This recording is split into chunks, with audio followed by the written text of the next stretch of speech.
Día 24. 2. El ego y la falsa autonomía. 1. Es razonable preguntarse cómo pudo la mente haber inventado al ego. De hecho, esa es la mejor pregunta que puedes hacerte. Sin embargo, no tiene objeto dar una respuesta en función del pasado, porque el pasado no importa y la historia no existiría si los mismos errores no siguieran repitiéndose en el presente.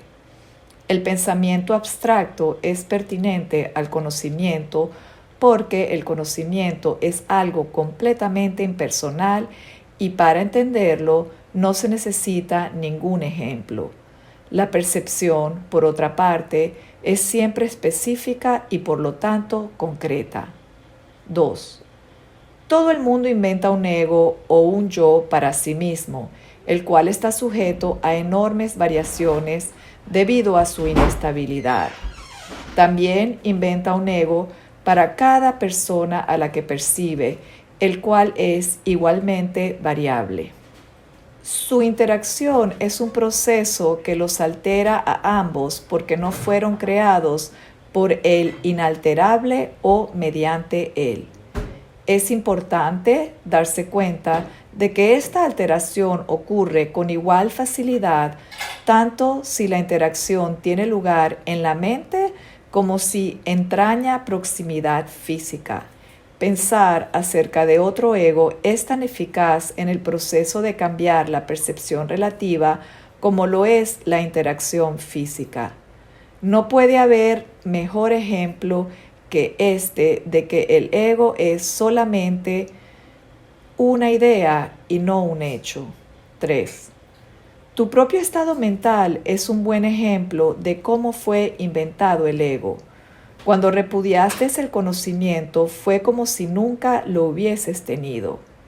Esto es tan evidente que basta con que lo reconozcas para constatar que eso es lo que en realidad ocurre. Y si esto ocurre en el presente, ¿por qué habría de sorprenderte que hubiese ocurrido en el pasado? Asombrarnos ante lo inusual es una reacción comprensible, pero asombrarnos ante algo que ocurre con tanta frecuencia no lo es en absoluto. No olvides, no obstante, que la mente no tiene por qué operar así, aunque así es como opera ahora. 4. Piensa en el amor que los animales sienten por sus crías y en la necesidad que sienten de protegerlas. Eso se debe a que las consideran partes de sí mismos. Nadie repudia lo que considera parte de sí mismo. La manera en que reaccionas ante tu ego es similar a cómo Dios reacciona ante sus creaciones, con amor, con protección y con caridad. Tus reacciones ante el yo que inventaste no son sorprendentes. De hecho, son muy similares a la forma en que algún día reaccionarás ante tus creaciones reales, las cuales son tan eternas como tú. No es cuestión, por lo tanto, de cómo reaccionas ante el ego, sino de lo que crees ser. Creer es una función del ego y, mientras tu origen siga sujeto a interpretaciones, lo seguirás viendo desde el punto de vista del ego. Cuando el aprendizaje deje de ser necesario, simplemente conocerás a Dios. La creencia de que hay otra forma de percibir es la idea más sublime de que es capaz el pensamiento del ego. Esto se debe a que dicha idea reconoce, aunque sea mínimamente, que el ego no es el ser. 5. Socavar el sistema de pensamiento del ego no puede sino percibirse como un proceso doloroso, aunque no hay nada que esté más lejos de la verdad. Los bebés gritan de rabia cuando se les quita un cuchillo o unas tijeras, a pesar de que, si no se hiciera, podrían lastimarse. En este sentido, todavía eres un bebé. No tienes una idea clara de lo que es el verdadero instinto de conservación y probablemente decidirás que necesitas precisamente lo que más daño te haría. Sin embargo, tanto si lo reconoces ahora como si no, has acordado cooperar en el empeño por llegar a ser inofensivo y servicial.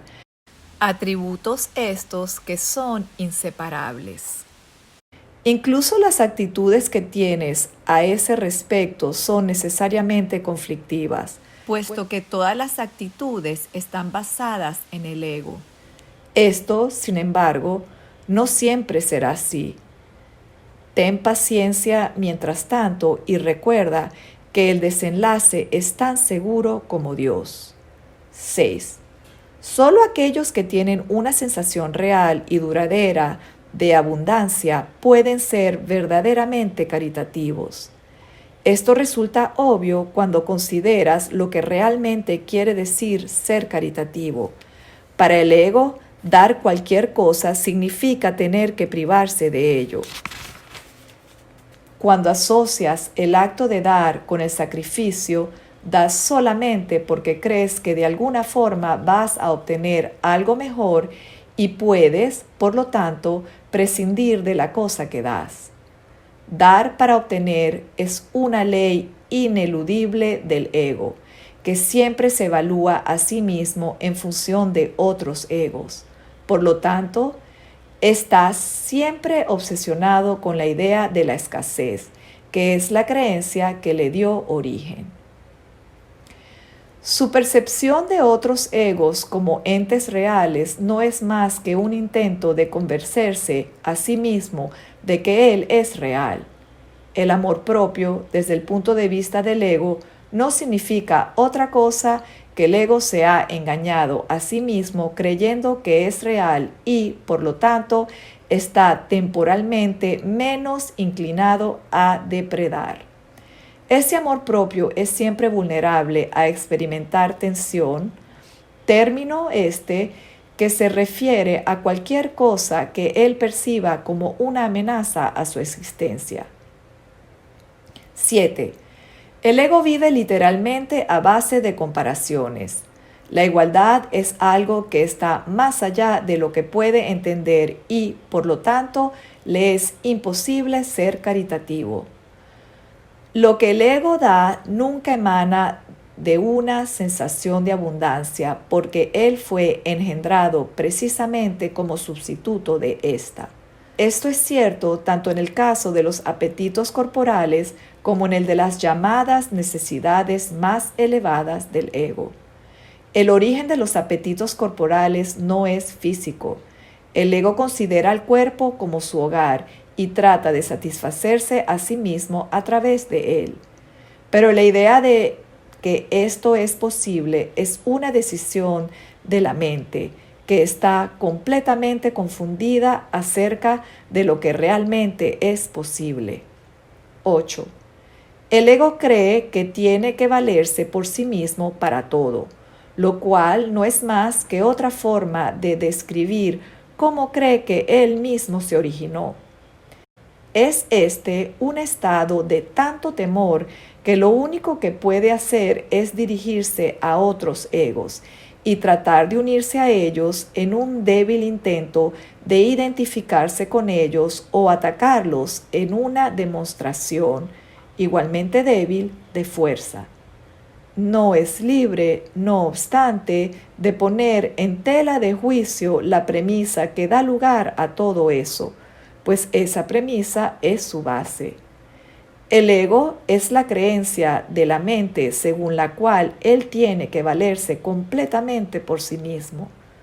Los incesantes esfuerzos que realiza por ganar el reconocimiento del espíritu y establecer así su propia existencia son inútiles.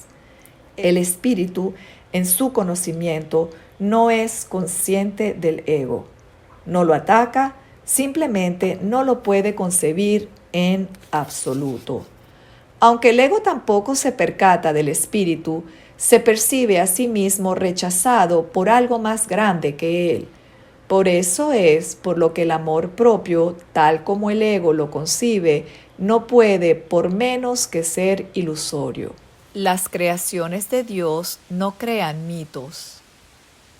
Si bien el esfuerzo creativo se puede trocar en mitología.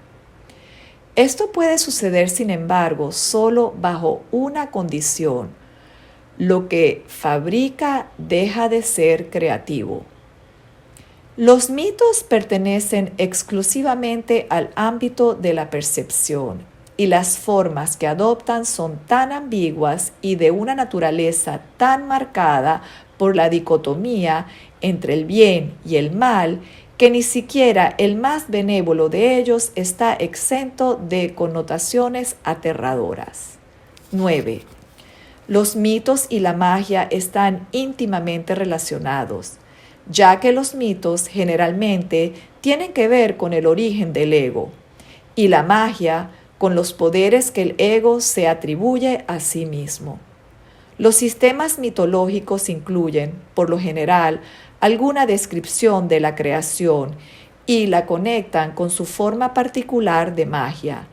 La llamada lucha por la supervivencia no es más que la lucha del ego por prolongar su propia existencia, así como la interpretación que ha hecho con respecto a su comienzo.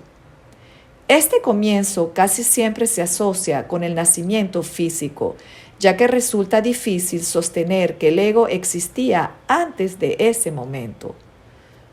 Los más religiosos de los mitos basados en el ego puede que postulen que el alma existía antes y que seguirá existiendo después de un lapso temporal de vida en el ego. Algunos postulan incluso que el alma será castigada por este lapso. La salvación, no obstante, no es aplicable al espíritu, pues éste no está en peligro, por lo tanto no tiene que ser rescatado. 10. La salvación no es otra cosa que mentalidad recta, que aunque no es la mentalidad uno del Espíritu Santo, se debe alcanzar antes de que la mentalidad uno pueda ser reinstaurada. La mentalidad recta conduce automáticamente al siguiente paso, ya que la percepción correcta está completamente exenta de cualquier forma de ataque. Por lo tanto, la mentalidad errada desaparece. El ego no puede sobrevivir sin emitir juicios. Por consiguiente, se le abandona. La mente tiene entonces una sola dirección por la que avanzar. La dirección que sigue es siempre automática, pues no puede sino acatar los dictados del sistema de pensamiento al que se adhiere. 11.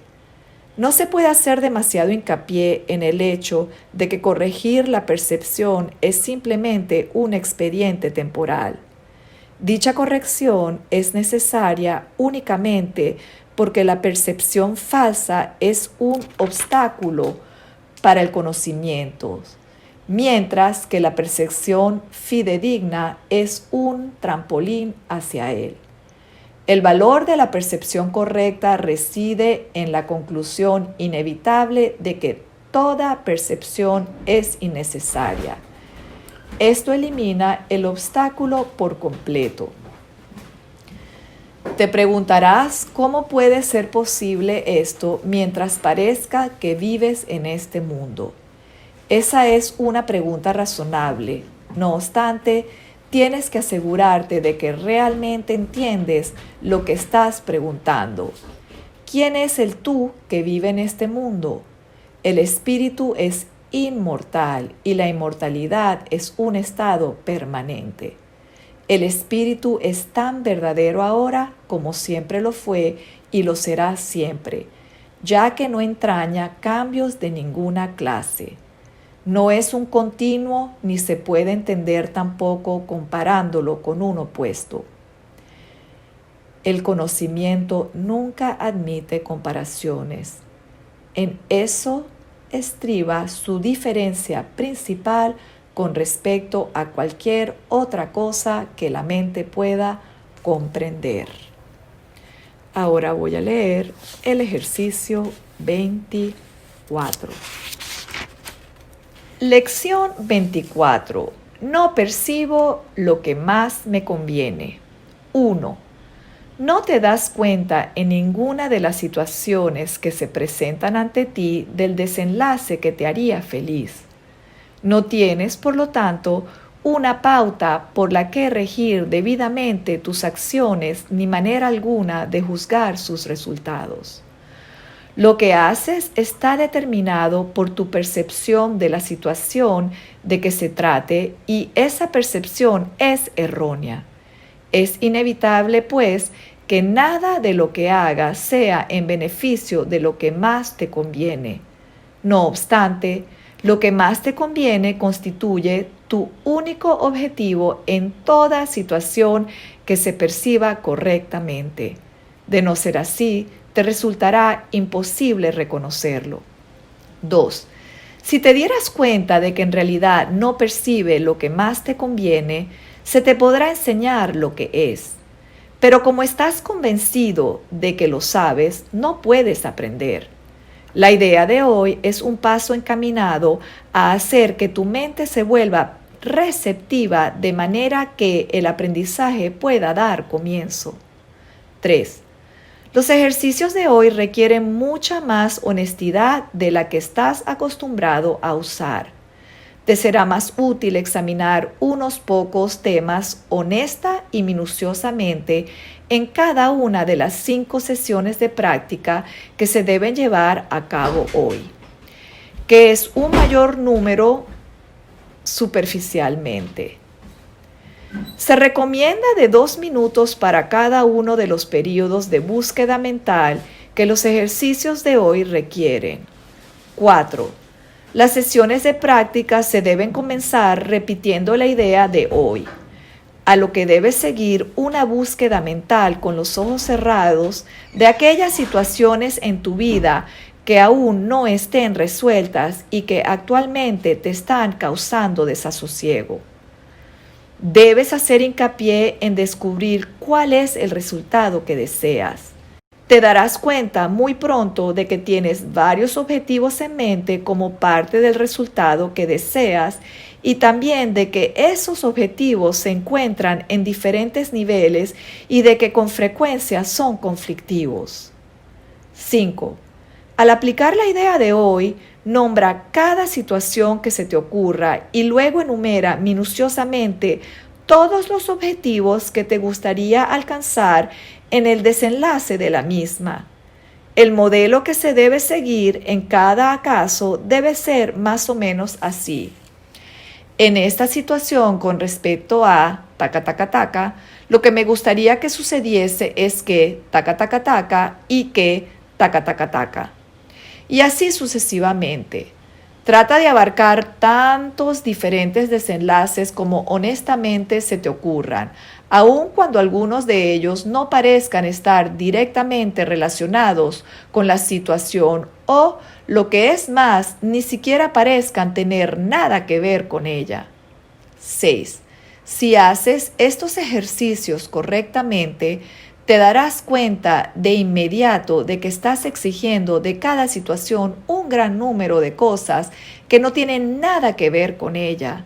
Te percatarás asimismo de que muchos de tus objetivos son contradictorios, que no tienen un resultado concreto en mente y que no puedes por lo menos que experimentar desilusión con respecto a algunos de tus objetivos, independientemente de cómo se resuelva finalmente la situación. 7. Después de pasar revista a tantos objetivos anhelados como puedas para cada situación aún sin resolver que cruce tu mente, di para tus adentros: no percibo lo que más me conviene en esta situación. Y pasa al siguiente.